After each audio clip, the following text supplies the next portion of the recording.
said, you're going to go into surgery, you're going to lose a testicle, you're going to undergo 17 weeks of radiation treatments, and you're going to pray to God that we get it all. And I said, wait a minute, a testicle? Hold on, let's not rush into anything here.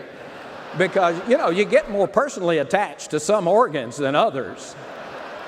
I knew about the healing power of laughter. I was going to take no chances, folks. I got laughs from my doctor the day before the operation. He asked me if I wanted him to implant a plastic prosthesis so I would look the same. I said, why, Doc? Don't you think my friends will recognize me? I'm not going to put a bunch of pictures up on Facebook, I can tell you.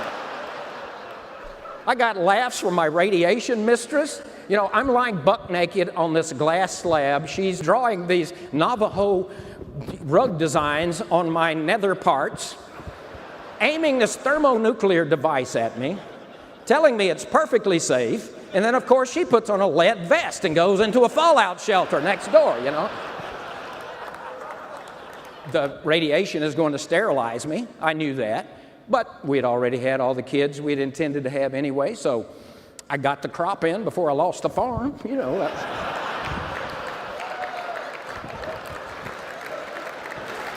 So after 10 years of checkups, I got the words I was hoping to hear, Mr. Dryden.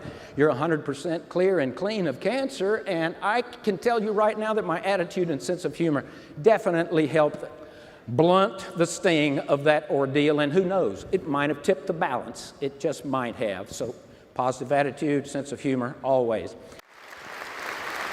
He thought it was a little beyond what he was trained for, so he sent me to a very special specialist who specializes in real special stuff.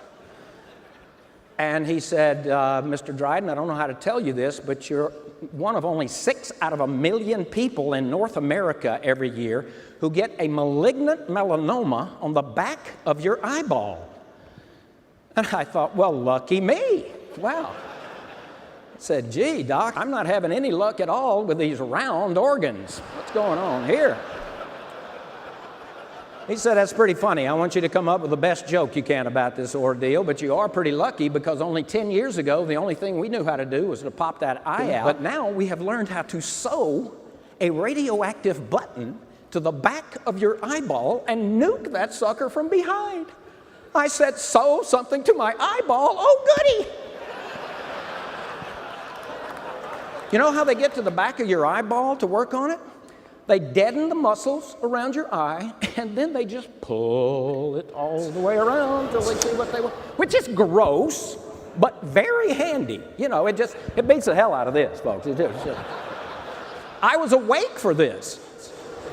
Yeah, well, I wanted to keep an eye on him,